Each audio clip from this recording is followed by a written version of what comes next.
تو میں یہ عرض کر رہا تھا کہ اندر کا جو انسان ہے نا، اندر کا انسان، اس اندر کا انسان اگر باہر کی وجہ سے خراب ہوگا تو ڈاکٹر صحیح کر دے گا اس کو، نیند صحیح نہیں ہو رہی، یہ لے گولی کھا کے سو جا، یہ کوئی کیمیکل آگے پیچھے ہو گئے ہیں.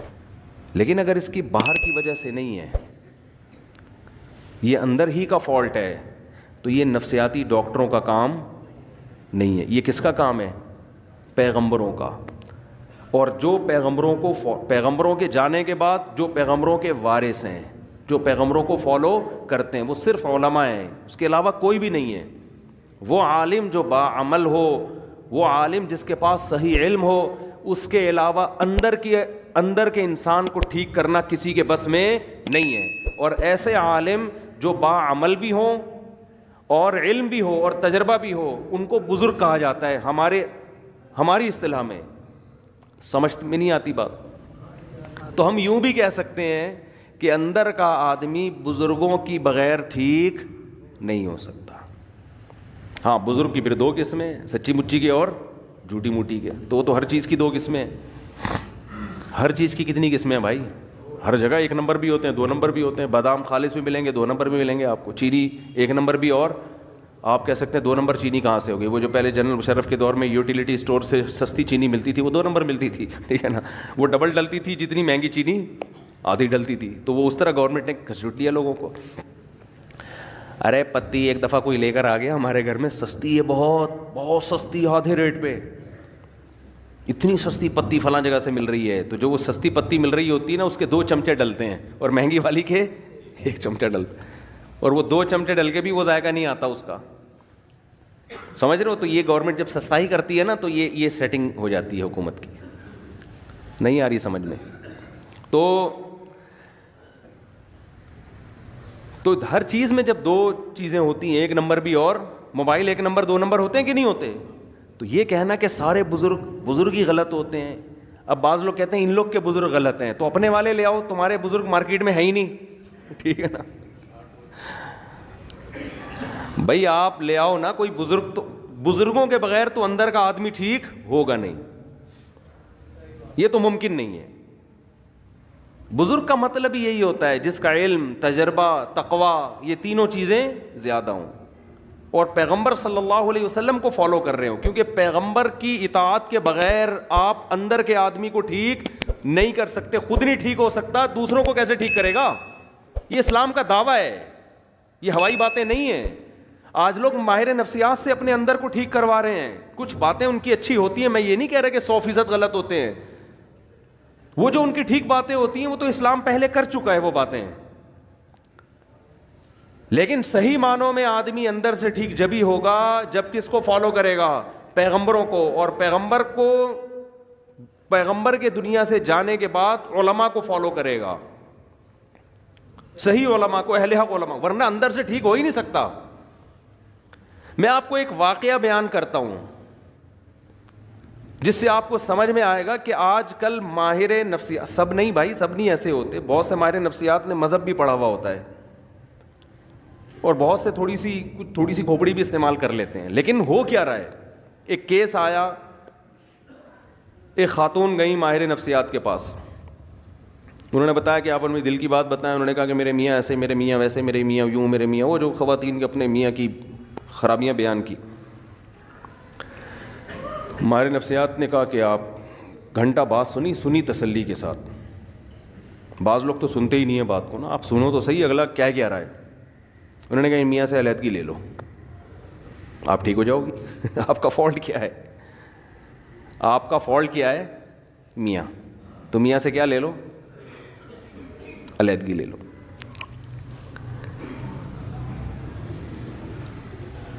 میاں کے بارے میں سب سے پہلے تو یہ پوچھنا چاہیے کہ آپ کو ان سے چڑ کیوں ہے، اس میں خرابی کیا ہے. سمجھ رہے ہیں؟ میاں سے کے بارے میں پوچھا گیا کیا خرابی ہے؟ نان نفقہ دیتا ہے؟ ہاں جی نان نفقہ بولو دیتا ہے. میاں، جو بھی میاں بیوی کے ازدواجی تعلقات ہوتے ہیں، بعض دفعہ وہ نہیں ہوتے 2-2 3-3 سال سے، تو عورت ڈپریشن میں جاتی ہے. وہ ہوتے ہیں؟ ہاں جی وہ بھی بھرپور ہو رہے ہیں. جوائنٹ فیملی میں رکھا ہوا ہے میاں نے ساس بہو, نہیں جی ساس کا کوئی چکر نہیں, الگ گھر لے کے دیا ہوا ہے. میاں آتے کتنی دفعہ جی اتنا ٹائم میاں مجھے دیتے ہیں. تو کھوپڑی تھوڑی سی استعمال کرنی چاہیے. یہ سب باتیں جب کر لی ہیں تو اب آپ اس خاتون کو سمجھائیں کہ محترمہ فالٹ میاں میں نہیں ہے, فالٹ کس میں ہے؟ بولو آپ. وہ کہہ رہی ہے اسے طلاق لے کے نا جاب کرو. کیا کرو؟ جاب کرو. آپ اس دیواجی زندگی اختیار نہ لے کے چلو. یہ میں زیادہ ڈیٹیل میں نہیں جاؤں گا اس میں نا, کیونکہ پھر بعض لوگ سمجھ جاتے ہیں کس کی بات ہو رہی ہے. میں زیادہ ڈیٹیل میں نہیں جاؤں گا, میں کھل کے بات کر نہیں پا رہا. جزوی واقعات ہوتے ہیں نا لوگوں کے. یہ ایک واقعہ ہوتا نا تو ہم کہتے ہیں کہ یہ جو ہے ماہر نفسیات سے غلطی ہو گئی ہے. یہ بہت زیادہ واقعات ہیں. ہمارے ہاں اکثر ماہر نفسیات مذہب سے بالکل فارغ ہیں. اس خاتون کو یہ حل بتایا جا رہا ہے کہ ڈیورس لو اور جاب کرو. یہ نہیں پتا کہ یہ جب ڈیورس لے گی ایسے میاں سے جس میں کوئی فالٹ, کوئی بڑا فالٹ نہیں ہے, کیونکہ میں بھی جانتا ہوں ان کی حالات کو, کوئی بڑا فالٹ نہیں ہے. تو جب یہ ڈیورس لے کے جاب کر کے, عورت کی ضرورت صرف جاب تھوڑی ہے, اور طلاق یافتہ عورت نکاح کس سے کرے گی؟ ہمارے ہاں بعض ڈاکٹروں کو اس سے کوئی غرض نہیں ہے. وہ کہیں گے کیا ضرورت ہے ان سب چیزوں کی. زنا کو پیشہ بنا سکتی ہے ایک عورت, زنا کی طرف مائل ہو سکتی ہے ایک عورت. تو ایسے الٹے الٹے مشورے, ایسے الٹے الٹے مشورے ہونا یہ چاہیے کہ عورت کو یہ سمجھایا جائے کہ بیوی شوہر کا اتنا بڑا حق اللہ نے رکھا ہے کہ اگر کسی کو سردے کا حکم ہوتا تو عورت کو حکم ہوتا کس کو سردہ کرے؟ شوہر کو. وہ جو بار بار زوجہ کے پاس آ رہا ہے نا, تو اس کو بھی تعبیر کیا شہوت پرست ہے. یہ بھی تو کہا جا سکتا ہے کہ اس کو تم سے محبت اتنی ہے کہ تمہارے بغیر رہ نہیں سکتا, لیکن اس کو تعبیر کیا جا رہا ہے کہ شہوت پرست, اپنی خواہش پوری کرنے کے لیے رکھا ہوا ہے اس نے. ہر چیز کو کہاں لے کے جانا؟ الٹا. میں بہت سی ایسی ماہر نفسیات خواتین کو جانتا ہوں جن کے اپنے گھر بسے ہوئے نہیں ہیں. میں دیکھیں کسی خاص ماہر نفسیات کے بارے میں نہیں کہہ رہا, سارے ایک جیسے نہیں ہوتے. کہیں آپ کسی ڈاکٹر کو سمجھانا شروع تمہارے بارے میں بات ہو رہی ہے. ایسے ماہر نفسیات کو جانتا ہوں جو لوگوں کی کاؤنسلنگ کرتے کرتے کرتے خود ڈپریشن کے مریض بنے اور بالآخر دماغی توازن کھو بیٹھے. ان میں غم برداشت کرنے کی طاقت نہیں تھی. سمجھتے ہو گے نہیں سمجھتے؟ تو اندر کے آدمی کو ٹھیک کرنا میرے بھائی یہ ڈاکٹروں کا کام نہیں ہے. ڈاکٹر کو بھی چاہیے پیغمبروں سے پوچھے کیا میں اندر سے کیسے ٹھیک ہوں گا. یہ ڈاکٹروں کا کام نہیں ہے. انسان کی دو حیثیتیں ہیں, ایک اس کی باڈی ہے, جسم ہے. ہمارے ماہر نفسیات اکثر گوروں سے پڑے ہوئے ہیں. ایک ڈاکٹر نے تو عجیب بات کی, حالانکہ یوٹیوب پہ بڑے ان کے لوگ سنتے ہیں, بڑے فالوورز ہیں ان کے, اور بڑا بات کرنے, بڑے تمیز اور یہ سب. میں ان کی اسپیچ سن رہا تھا, انہوں نے کہا کہ یہ جو نکاح ہے نا, نکاح اس کی تاریخ ہے 5000 سال قبل مسیح, یعنی حضرت عیسیٰ علیہ السلام سے 5000 سال پہلے یہ شادی بیاہ کا رواج شروع ہوا ہے. میں نے کہا اب آپ دیکھو ایسی اللاجیکل بات ہے, ایسی اللاجیکل بات, اور ایسی اللاجیکل بات کرنے والا آدمی لوگوں کی کاؤنسلنگ کر رہا ہے, اندر کے آدمی کو ٹھیک کرنے کی کوشش کر رہا ہے. یاد رکھو باہر اس باڈی کو ٹھیک کرنا آسان ہے, اندر کے ٹھیک کرنے کے لیے تو بہت زیادہ مینٹل لیول اوپر ہونا چاہیے آپ کا. سمجھتے ہیں کہ نہیں سمجھتے؟ یعنی اس کا مطلب یہ ہوا کہ حضرت عیسیٰ سے 5000 سال پہلے جو دنیا بھر میں آبادی پھیلی ہوئی تھی وہ ساری زنا کرتی تھی, بدکاریاں کرتی تھیں. اچانک کوئی گول میز کانفرنس ہوئی ہے, ان سب نے بیٹھ کے یہ عزم کیا آج سے ہم کیا کریں گے, نکاح والی زندگی گزاریں گے. سمجھ میں یہ ممکن ہے عقلاً؟ یعنی اتنی مہذب بن گئی اور پھر پوری دنیا میں نکاح کا رواج شروع ہو گیا. پھر اب جا کے 100-150 سال پہلے ختم ہوا ہے. کیوں؟ اس لیے کہ گورے نے لکھ دیا, کسی محقق نے, انہوں نے محترم نے کسی کتاب میں پڑھ لیا ہوگا, گورے نے لکھ دیا. اور گورے نے کیوں لکھا؟ کیونکہ اگر آپ یہ مانتے ہیں کہ نکاح ہمیشہ سے ہے تو آپ کو پیغمبروں کو ماننا پڑے گا. سمجھ میں آ رہی ہے بات؟ کیونکہ یہ چیزیں انسان پیغمبروں کی تعلیمات کے بغیر عقل سے فالو نہیں کرتا. عقل تھوڑی جنگل میں رہنے والے انسان کو کہے گی کہ یار باقاعدہ پراپر میرج کر کے ہمیں زندگی گزارنی چاہیے. وہ تو جنگل میں ہے نا. یہ تو جب تک کوئی پیغمبر آ کے ان کو گائیڈ نہیں کریں گے اس وقت تک کسی معاشرے میں نکاح کا رواج آ نہیں سکتا. امریکہ کوشش کر رہا ہے نا, ناکام ہو گیا. کوشش نہیں کر رہا وہ فیملی سسٹم کو بحال کرنے کے لیے. لندن کوشش نہیں کر رہا. یہاں تک کہ گرل فرینڈ کو بیوی والے درجات دے دیے کہ 3 مہینے کوئی گرل فرینڈ آپ کی رہے گی نا تو آپ چھوڑ نہیں سکتے اس کو. کسی بھی طرح سے کوئی ہے نا کہ ریلیشن, کوئی فیملی کا کوئی ہیولا ہی وجود میں آ جائے, کوئی صورت وجود میں آ جائے, وہ اتنے پڑھے لکھے ہو کے اتنی پاور کر کے شادی کا سسٹم بحال نہیں کر سکے. اور عیسیٰ علیہ السلام کے زمانے سے 5000 سال پہلے گول مینس کانفرنس ہوئی جنگلیوں کی, انہوں نے بیٹھ کے شادی کو پروموٹ کرنا شروع کر دیا. کیوں؟ صرف گورے نے لکھا ہے, یہ گورے کی تحقیق ہے. نہیں آ رہی بات میرا خیال ہے سمجھ؟ تو یہ اتنا گورے سے متاثر ہیں, اتنا متاثر ہے. سیدھا سیدھا بول دو, قرآن میں لکھا ہوا ہے کہ ہم نے آدم کو مٹی سے بنایا اور پھر ان کی زوجہ حوا کو بنایا اور ان کا نکاح کیا اور زمین کو انسانوں سے بھر دیا. یہ بات مانتے ہوئے شرم آتی ہے. کیوں؟ اس لیے کہ لوگ کہیں گے یہ ماہر نفسیات گوروں کی تحقیق پیش نہیں کر رہا بلکہ یہ قرآن و سنت کی باتیں کر رہا ہے, ہم نے مولویوں کی باتوں میں نہیں آنا. یہ تو مذہبی باتیں کر رہا ہے. قرآن نے 2 ٹوک لفظوں میں کہا ہے کہ بھئی انسان کی بنیاد نکاح سے شروع ہوئی ہے, زنا سے شروع نہیں ہوئی ہے. زنا بعد میں آیا ہے, نکاح قدیم ہے.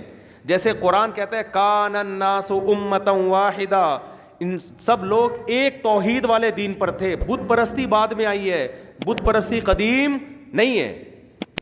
سمجھ میں آ رہی ہے کہ نہیں آ رہی ہے؟ انسان کی ابتدا اچھے انسان سے ہوئی ہے. ایسا نہیں ہے کہ انسان برا تھا آہستہ آہستہ مہذب بن گیا. یہ بات غلط ہے. انسان پہلے تہذیب یافتہ تھا, آہستہ آہستہ بد تہذیبی کی طرف گیا ہے. کیا کریں؟ ہمارے جو لبرل طبقہ ہے نا وہ الٹی کہانی بتاتا ہے. وہ کہتے ہیں پہلے انسانوں میں تہذیب نہیں تھی, اب انسانوں میں کیا آ گئی ہے؟ تہذیب. مذہب یہ کہتا ہے پہلے انسان تہذیب یافتہ تھے, آہستہ آہستہ بد تہذیبی آئی ہے, شرک آیا ہے, زنا آیا ہے. پہلے تو میرج سسٹم تھا, پہلے تو خاندانی نظام تھا, پہلے تو توحید تھی, ایک خدا کی عبادت پیغمبروں کو لوگ مانا کرتے تھے. سمجھ میں آ رہی ہے بات کہ نہیں آ رہی ہے؟ تو اندر کے انسان کو ٹھیک کرنا میرے بھائی کس کا کام ہے؟ یہ پیغمبروں کا کام ہے.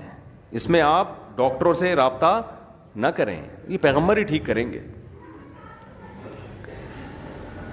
تو اندر کے میں بات عرض کر رہا تھا آپ سے, میرے پاس تو کتنے لوگوں کی کالز آئی ہیں. جب میں کالز اٹھایا کرتا تھا ونس اپون اے ٹائم, کیونکہ جب بھی میں بات کرتا ہوں لوگ ایک دم جلنا شروع ہو جاتے ہیں, یار پتہ نہیں کون سی کال آپ کے, ہم تو کرتے ہیں تو اٹھاتے نہیں مفتی صاحب. جب میرا موڈ ہوتا ہے نا تو میں کالیں اٹھانا دھڑا دھڑ شروع کر دیتا ہوں, پھر ایک دم بند کر دیتا ہوں. آپ کیا ایسا کیوں؟ اب میری مرضی ہے, اور کہ میرا فون ہے, میری جیب ہے, میرا کان ہے, میری مرضی, اور کیا اس میں آپ یہ اس میں کیوں کا کیا مطلب؟ میں جب دیکھتا ہوں کہ بھائی میں پاگل ہو رہا ہوں فون سن کے تو میں بند کر دیتا ہوں. اب لوگ کہتے ہیں اتنی ضروری بات ہے, اتنی ضروری بات ہے. ہمارے محلے میں ایک ڈاکٹر صاحب تھے, وہ بیچارے ڈاکٹر بن کے ان کا خیال یہ تھا کہ میں لوگوں کا علاج کرتے کرتے خود دنیا سے چلا جاؤں. کوئی محلے میں کوئی ایمرجنسی ہو, لوگ ان کا گیٹ جا کے بجا رہے ہیں. اب ظاہر ہے ایمرجنسی تو ہوگی نا, کسی کا ہارٹ کا مسئلہ ہوگا, کسی کے گردوں میں پین ہوگا. وہ ڈاکٹر بیچارے کا ایسا حشر کیا لوگوں نے کہ وہ اس کو خود ہارٹ اٹیک ہو گیا. ڈاکٹر صاحب کو خود کیا ہو گیا؟ ہارٹ اٹیک ہو گیا. کیونکہ کوئی کسی بھی, اب لوگ تو آئیں گے بھائی ایمرجنسی ہے یار, ہم کچھ تو کرو اس کو, کچھ تو نیمبو چٹاؤ, کچھ قہوہ پلاؤ, کچھ ٹیکا لگاؤ, کچھ تو کرو نا بھائی. ٹھیک ہے ہم بڑے ہاسپٹل جاتے جاتے تو ٹائم لگے گا, ڈاکٹر صاحب یہ آپ سو رہے ہو اور یہ بندہ, لوگوں کو نہیں سمجھ میں آتی یہ چیزیں. ڈاکٹر صاحب نے اپنا علاج یہ کیا, انہوں نے بولا بھائی میں تو مر جاؤں گا اسی طریقے سے, نہ دن میں چین نہ رات میں چین. وہ رات کو نیند کی گولی کھا کے سوتے تھے, اور گیٹ کے سب سے کونے والے بالکل دوسری طرف جہاں آواز ہی نہ آئے, بیل بھی رات کو بند کر دیتے تھے. ایک دن کوئی محلے میں ایمرجنسی ہوئی, کسی کو اٹیک ہوا, کیا ہوا, جا کے دروازہ بجایا ڈاکٹر صاحب کا. گیٹ تھا لوہے کا, دھاڑ دھاڑ دھاڑ, ڈاکٹر جوں بھی نہیں رینگ رہی ان کے نا. پھر پتھر اٹھا اٹھا کے مارنا شروع کیے لوگوں نے. ابے کھول, بندہ مر رہا ہے. وہ پڑے ہوئے سو رہے ہیں. وہ اپنا فجر کی نماز کے پابند تھے, اٹھ کے آئے تھے بہت اچھے. اپنی والدہ کی خدمت کی وجہ سے امریکہ کا انہوں نے ویزا مسترد کر دیا. امریکہ ان کو جاب مل رہی تھی, بہت اچھے. انہوں نے کہا میری ماں کی خدمت کرنے والا کوئی بھی نہیں ہے. تو یہ نہیں کہ اولڈ ہاؤس میں عیدی سینٹر میں جمع کرا کے اماں کو نکل جاؤ. انہوں نے کہا نہیں میں نہیں جاؤں گا. اچھے آدمی تھے. سب سے پہلے تو اپنی ماں ہے نا. تو مجھے وہ منظر یاد ہے, پتھر مار رہے ہیں تاڑ تاڑ تاڑ. میں نے کہا اتنے بم دھماکے تو پوری محلہ نکل آتا تھا, وہ نہیں اٹھتے تھے. وہ اپنا آرام سے فجر کے بعد اٹھ کے آتے, نماز پڑھتے. کیا ہوا کہ ان کو کوئی غرض ہی نہیں اس سے. وہ کہتے بھائی میں خود ہارٹ پیشنٹ بن چکا ہوں, ایسے تو ہر دوسرے دن کوئی آئے گا, کبھی کسی کا کوئی ایمرجنسی. ایک خدمت کا بھی ایک اصول ہے نا, ایک طریقہ ہے, اس طریقے سے ہوگی. لوگ کہتے ہیں ہم کس سے مسئلہ پوچھیں, آپ اگر اتنی ایمرجنسی میں فون نہیں اٹھاؤ گے تو بھائی میں اکیلا پوری دنیا میں مفتی نہیں ہوں. آپ بنوری ٹاؤن فون کرو, آپ جامعہ فاروقیہ فون کرو, گوگل پہ سرچ کرو, بنوری ٹاؤن کا نمبر آئے گا, جامعۃ الرشید کا نمبر آئے گا, دارالعلوم کرنگی کا نمبر آئے گا. آپ پنجاب میں ہو تو جامعہ اشرفیہ کا نمبر آئے گا. یہ سارے دین کے ادارے ہیں, آپ کو شرعی مسائل بولو بتائیں گے. تو آپ کو بتائیں گے, یہ گائیڈ کریں گے. تو ہر وقت نہیں اٹھایا جا سکتا فون. جب میں سمجھتا ہوں اب بالکل وہ پرانا جو دماغ یعنی فریش ہو گیا نا, پھر میں فون اٹھانا شروع کر دیتا ہوں. ہو سکتا ہے بھائی کوئی بیچارہ واقعی. تو یہ اسٹائل ہے ہمارا. آپ کہہ سکتے ہیں ٹائم متعین کرتے, وہ کر کے دیکھا وہ بھی نہیں بن پا رہا. اس میں پھر لوگوں, مجھے کوئی ایمرجنسی کام پڑتا ہے تو لوگوں کو پھر فون نہیں اٹھا پاتا. خیر, تو اور بار بار یہ بات عرض کر رہا ہوں, اب بھی لوگ میرے پاس آ کے مسلط ہو جاتے ہیں کہ ہمیں رشتہ بتائیں, رشتہ بتائیں, رشتہ بتائیں. میں نہیں بتاتا رشتہ, میں مارنا پیٹنا شروع کر دوں گا. مذاق نہیں کر رہا میں. ہاں, انسان کی برداشت کی ایک انتہا. وہ کل بھی ایک صاحب آئے ایسے باتوں میں نے گھننے بن کے ایسے آرام سے آ کے یوں کر کے بیٹھ گئے, ایسے نا یوں کر رہے ہیں جیسے بالکل مجھے کوئی کام ہے ہی نہیں. اسٹائل سے میں سمجھ گیا بیٹا یہ بندے کو رشتہ چاہیے. تو میں نے کہا میں کام کر رہا ہوں اپنا, مصروف تھا میں نا آفس میں. انہوں نے کہا آپ کرتے نا, میں آرام سے بیٹھا ہوں یہاں پہ. مجھے پتا تھا کہ اتنا نیک نہیں ہے. پھر وہی تھوڑی دیر میں رشتے کی بات, وہ اگر میں آپ کے بیان سن کے بہت متاثر ہوا ہوں, اگر کوئی ایک آدھ کہنا یہ چاہ رہے تھے اچھی سی بیوہ مل جائے, میں نے کہا بھائی میں رشتے نہیں کراتا. پھر بھی نہیں کہہ رہے ہیں چلے میں ویسے ہی بیٹھا ہوں, کوئی ہو تو بتائیں. میں نے کہا آپ تشریف لے جائیں, بڑی مہربانی آپ کی. تو خیر, آپ کہہ سکتے ہیں اتنا نیک کام ہے آپ کیوں نہیں کر رہے. بھائی اگر ہمارے پاس اس سے زیادہ اچھے کام کرنے کا موقع نہیں ملے گا تو میں یہ والا کام شروع کر دوں گا. اس سے زیادہ ضروری کام ہے, یہ کام کوئی دوسرا بھی کر سکتا ہے. علامہ شبیر احمد عثمانی رحمہ اللہ نے لکھا ہے کہ اگر کوئی عالم راستے میں سبیل کھول کے بیٹھ جائے پیاسوں کو پانی پلانے کے لیے تو گنہگار ہوگا, ثواب نہیں ملے گا اس کو. اس لیے کہ اس کے لیے عالم بننے کی کیا ضرورت تھی. کبھی کسی ڈاکٹر کو دیکھا کلینک بند کر کے لوگوں کو مٹکے لے کے پانی پلا رہا ہو, آ جا بھائی فری میں شربت پلا رہا ہو. کبھی کسی ڈاکٹر کو دیکھا آپ نے, یا کلینک بند کر کے رشتوں کی دکان کھول کے بیٹھا ہوا ہو. مجھے بتاؤ جینا ہاسپٹل میں کوئی اچھا سرجن ہے, کبھی اس کے پاس گئے کہ حضرت میری کوئی اچھی سی شادی کرا دیں؟ وہ کہے گا بھائی تو گردے کٹوانا ہے, تو پتھری نکلوانی ہے تو میرے پاس آ, یہ کوئی شادی دفتر نظر آ رہا ہے تجھے؟ اب آپ اس کو یہ دلیل دو گے کہ انسانیت کی خدمت نہیں کر رہے آپ. وہ کہے گا میں یہ جو چاپڑ لے کے بیٹھا ہوا ہوں یہاں پہ, چھری چاپڑ, یہ کیا کر رہا ہوں میں؟ گوشت کاٹنے کے لیے بیٹھا ہوں یہاں پہ, میں قصائی نظر آ رہا ہوں تجھے؟ میں زیادہ بڑا کام کرنے کے لیے بیٹھا ہوں, لوگوں کے دل کا آپریشن کر رہا ہوں, میں وال سیٹ کر رہا ہوں. تو شادی دفتر بنے میرے بھائی رشتوں کے لیے. آپ کہہ سکتے ہیں پھر شادی کی باتیں کیوں کرتے ہو؟ تو باتیں تو قرآن نے بھی کی ہیں, ترغیب دی ہے. نکاح کی ترغیب دینا یہ علماء کا ٹاپک ہے, شادیاں کرانا یہ علماء کا ٹاپک نہیں ہے. سمجھتے ہو؟ نکاح کی ترغیب تو ہم ترغیب نہیں دے رہے رشتے والے, وہ ہمارا کام ہے, وہ قرآن و سنت کا کام ہے. تو یہ نہیں کیا کریں بہت زیادہ, اس میں آدمی کو پھر ہوتا ہے پھر میں بد اخلاقی پہ آؤں گا, ایک دفعہ بول دیتا ہوں نہیں کراتا, پھر وہ بیٹھ جاتا ہے, پھر چپک جاتا ہے. بھائی نہیں ہے, ناممکن ہے, ہوگا بھی تو بھی نہیں بتاؤں گا میں, جاؤ. اچھا اتنے تیز ہوتے ہیں, وہ کہہ رہے وہ آپ اس کو بتا رہے تھے نا, اس کو کیا بتا رہے تھے, حالانکہ اس کو بھی میں ٹرخا رہا تھا اس کو بھی میں. تو ہمارا کام مردوں کو نہلانا ہمارا کام نہیں ہے. دیکھو ہم غسل دینے کا طریقہ بتائیں گے, مردے آپ خود نہلایا کرو اپنے. ایک صاحب مجھے کہنے لگے صاحب اتنا ثواب کا کام ہے, آپ محلے میں جا کے مردے کیوں نہیں نہلاتے؟ کسی کی میت ہوتی ہے, آپ کیوں نہیں جا کے نہلاتے اس کا مردہ؟ اتنا ثواب ہے اس میں. میں نے کہا دیکھو خود نہانا بھی تو ثواب ہے نا. کہتے ہیں نہیں لوگوں کو مردوں کو نہلانا آتا نہیں ہے, اس لیے آپ جا کے نہلا دیا کریں, ثواب مل. میں نے کہا لوگوں کو تو خود بھی نہانا نہیں آتا, غسل کے فرائض معلوم نہیں ہے, تو میں جا کے بالٹیاں پانی ڈالوں گا ان کے اوپر, یہ ہے سنت طریقہ. بھائی ہم طریقہ بتائیں گے, چاہے مردے کو نہلانے کا ہو یا خود نہانے کا ہو. نہانا آپ نے خود ہے تو آپ اپنی میت کو خود نہلائیں گے. بیٹا باپ کو نہلائے گا, بھائی بھائی کو نہلائے گا, بیٹی ماں کو نہلائے گی. یہ تو عیدی سینٹر سے بھی یہ کام نہ کروایا کرو, بری حرکت ہے. میت کو عیدی سینٹر بھیج دینا نہلانے کے لیے انتہائی گھٹیا حرکت ہے. تمہارے باپ جس کی موت ہوئی ہے کم وقتوں بہت افسوس ہوتا ہے مجھے کہتے ہوئے, کم از کم آخری خدمت تو خود کر لو اس کی. اتنی نفرت اس کی باڈی سے کہ عیدی سینٹر بھیج دیا جاؤ, نہلا کے لے آؤ اس کو. کس مذہب نہ ہونا اور یہ پڑھا لکھا طبقہ جو ہمارا جس طرف جا رہا ہے, اللہ کی پناہ ہے, 100 دفعہ اللہ کی پناہ مانگتے ہیں ہم اس کلچر سے کہ کم از کم یار آخری خدمت بیٹی ماں کی کر لے, اس کو خود نہلا تو دے. ایسا ہوتے ہیں جیسے کوئی تعلق ہی نہیں ہے اس سے. تو یہ کام علماء کا ہے نہیں, میتوں کو نہلانا, میتوں کو کفن دینا. بعض لوگ پروفیشنل بیسس پہ یہ کام کر رہے ہیں, ان سے کروائیں آپ, یا ویسے ہی کوئی فی سبیل اللہ کر رہا ہے تو کرو. میں نہیں کروں گا یہ کام, سمجھتے ہو؟ تو بات کہاں سے کہاں چلی جاتی ہے یار. میں عرض کر رہا تھا بھائی اندر کے آدمی کو ٹھیک کرنا کس کا کام ہے؟ یہ پیغمبروں کا